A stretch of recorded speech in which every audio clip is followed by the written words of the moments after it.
Hey folks, today we're going to be taking a look at Stonerid, Stoner ID. I'm not entirely sure. I have been calling it Stonerid, and that's what I'm going to stick with until somebody tells me that's wrong. So yeah, today we're going to take a look at Stonerid, which popped up last week on Steam. I think it's been floating around on Desura as well, possibly for a little bit longer. Little platformer. Kind of in a, like, Meat Boy meets Giana Sisters vein, almost. So you'll see why, kind of, as we get in here. Let's, just actually go play the intro real quick. So this is the story that totally doesn't matter. You have this world tree type thing, and there's toxin or corruption or whatever. I'm not sure. I've watched this a couple of times now, and I'm not entirely positive that's how meaningless it kind of seems.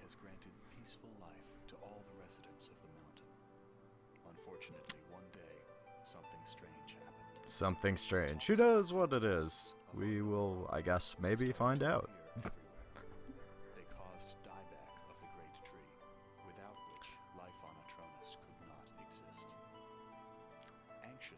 Caused, I don't, dieback? Alright, sure.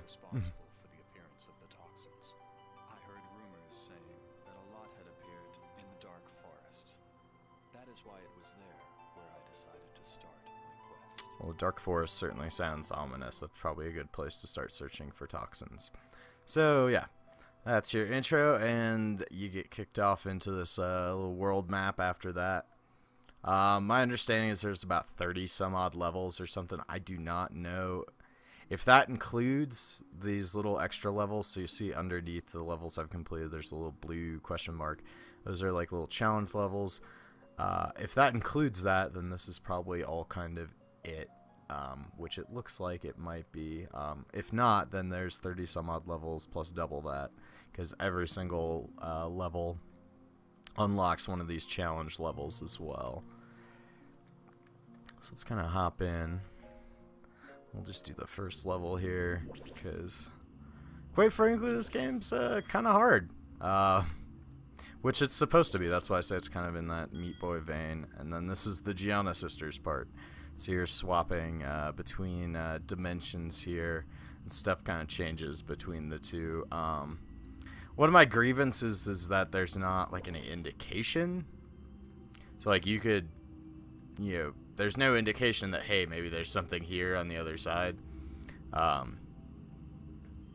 you can basically, you can switch into a world and just all of a sudden be standing on spikes, and you have no idea that that was going to happen, and kind of no, you know, there's no indication or way to figure out that that's going to be the case until you're in the other dimension standing on spikes for the first time. So there is an element of learning the layouts of the levels and stuff. And my progression through a level has generally been, okay, I learned this part and I'm able to get through it kind of consistently, and then I have to learn this next part, etc. Talk to our little dude here.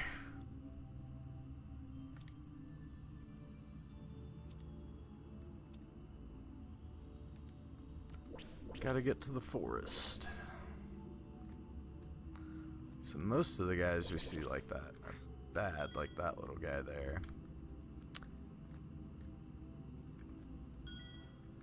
So, but yeah, as you're swapping between these worlds, you have different powers too. They don't feel super meaningful. I guess they're not necessarily all that different either. The only kind of meaningful thing is that one form kills enemies and one form jumps, you know, doesn't. So you have a, what is it, stone and demon form. So your stone form, you jump on enemies and you get a little, you know, hop or whatever, but they die. Whereas your demon form can jump a little higher to begin with and does not kill enemies when you jump on them. So it gives you a little extra jump boost, and that ends up you know, already early on playing a significant role as a mechanic to deal with.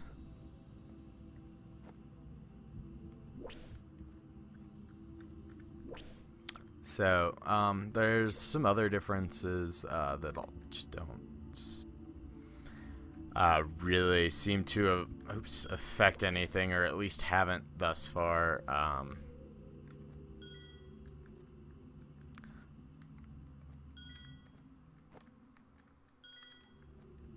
The shit.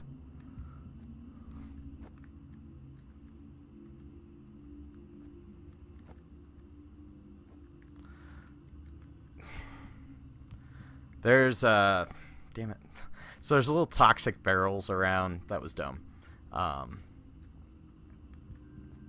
Shit. That's the other thing too. So like I'll transform worlds into an enemy, and there's no way to really kind of prevent that. It's like it's kind of annoying. I'm gonna probably die getting back over there now. Yep. Nope. We'll make it. We'll be fine. Alright. All is well. And I should have activated that checkpoint. So yeah, you can actually pretty easily miss checkpoints too, actually, because of the dimension hopping. As I did the first time there. Fuck. So, the toxic barrels and stuff you can only pick up in demon form, and that has not come into anything yet. I haven't seen any. Like, I've run into plenty of toxic barrels. They just always seem to be, they're in places where you're only going to be in that form to get to them anyway. One more. So as you can see, time doesn't, like, the stuff doesn't actually kind of shift unless the dimension is actually active. We have these little secret areas here. That's just about getting 100% type stuff. You're just doing that to get at these gems.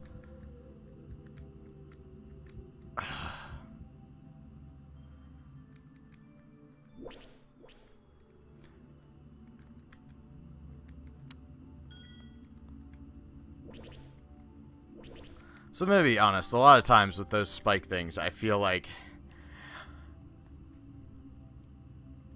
I don't know, I feel like you're just not, you're not on it, but you're on it. I don't know, there's a level of precision demanded that does not necessarily fit with the way the game maybe feels. Especially because you can see it's kind of got this real floaty jump and stuff. So let's hop into this level that I haven't beaten yet.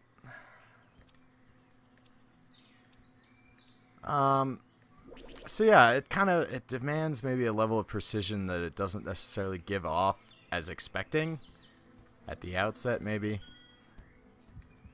And then just because of the way the graphics are, sometimes it seems like maybe it's not necessarily delivering on that precision, even if it maybe is. Like there's just, there's not a lot of, animation to the jump or things like that. You just kind of is this static thing in the air, and the jump has no weight to it. Like I said, it's very, very floaty. Which, some people are into that. I am not. I have not been enjoying it, let's say. The jump. God damn it. I don't know. I have a big tendency to kind of like, oh, I'm pull back on jumps and stuff like that. So a floaty jump, just me personally, ends up, I'll fall short on jumps I was gonna make because I end up pulling back, and it's a floaty jump, so you actually move back instead of just kind of once you're committed, you're committed.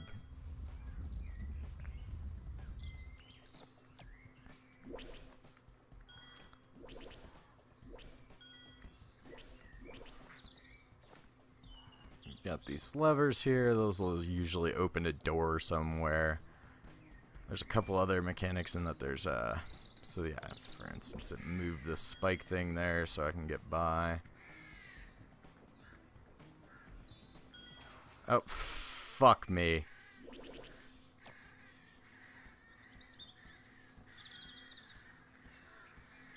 And that's, I mean, that's kind of it. That's pretty much the game. It's just that, and it seems to be punishingly hard and will continue to get harder. I've spent about, an hour and a half, 2 hours with the game, and this is the 5th level.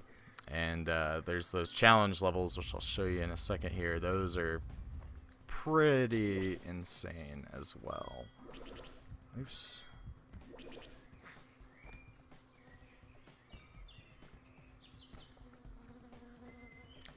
But honestly, I'm not. Doesn't seem like a bad game necessarily. I don't know that I'm really enjoying my time with it that much. Maybe it's because of coming off of something like Shovel Knight, which, son of a bitch, such a good platformer and so precise. Like, that game feels amazing, plays amazing, and having just come off of that, maybe this is just, you know, because it's definitely not as good as that game by any means. It's just not doing it for me because I'm not, you know, having a craving, I guess, maybe for that kind of gameplay. I don't know. But yeah, it's not really doing it for me. I, you know, might come back and play another couple of levels here. We'll see over the course of the next couple of days. But I do not see myself necessarily spending too much more time with this, to be quite honest. There's some other just kind of little nitpicky stuff too. The menu controls really frickin' wonky if you have a gamepad. So, like, you can see I'm not... Let's go back here. So, you can see I'm not, like, selecting options or intro. I'm hitting X or Y. You don't run into that very often. I personally find it awkward, and all the menus control that way, and again, it's a nitpicky thing, but I personally don't like it, and I think it's kind of a shitty way to program your interface. I haven't noticed this diary thing before. What's that? Oh. So this is just a little summary of the story, I guess, that I've gained so far, or gleaned so far. Again, it doesn't seem to be anything too particularly interesting story-wise. So yeah, the other thing we have going on here is these challenge levels. And these are all, there's no dimension hopping here. You're just in the stone form, I guess. Oops. And these are designed, obviously, to be even harder than the main level shit. Trying to talk through one is probably not the best idea. Alright. I think I got it. There we go. Nope. But so yeah, these are just more of basically like, okay, here's something that's even just extra challenging, but the challenge is solely in the platforming. There's none of the dimension shifting, and I have not beaten any one of those that I've unlocked yet. I did spend probably about 10 minutes maybe with the first one trying to get through it, maybe a little less, 5 minutes, and got through it. You know, got a couple of sections of it kind of learned. But you only get one hit, basically, and that's it. You're done. So, and there's no checkpoints. So you have to basically get to a point where you can do it all in one shot. And they're not as long as the regular levels, but again, they're they're designed to be even more challenging than the regular levels are. So, you know, for somebody who's way, way into platformers and just cannot get enough fucking platformers, like, it's certainly competent. It handles decent enough. Again, I personally don't really like the jump, especially for a game that's demanding the kind of precision that this game is. But, you know, that's a preference thing. There are certainly going to be people who, you know, pick it up and are all about that. So I can certainly see, you know, people who would definitely play through this whole thing and enjoy it and spend the time with it.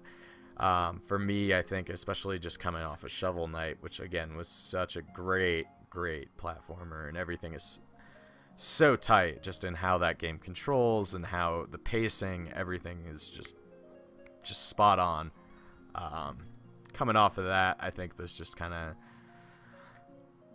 like, it leaves, you know, kind of a feeling of, like, you know, not a bad feeling, just a feeling of like, you know, it doesn't leave any kind of impression or anything. It just is.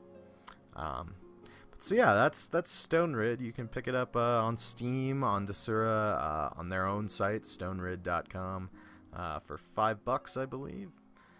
And yeah, thanks for watching.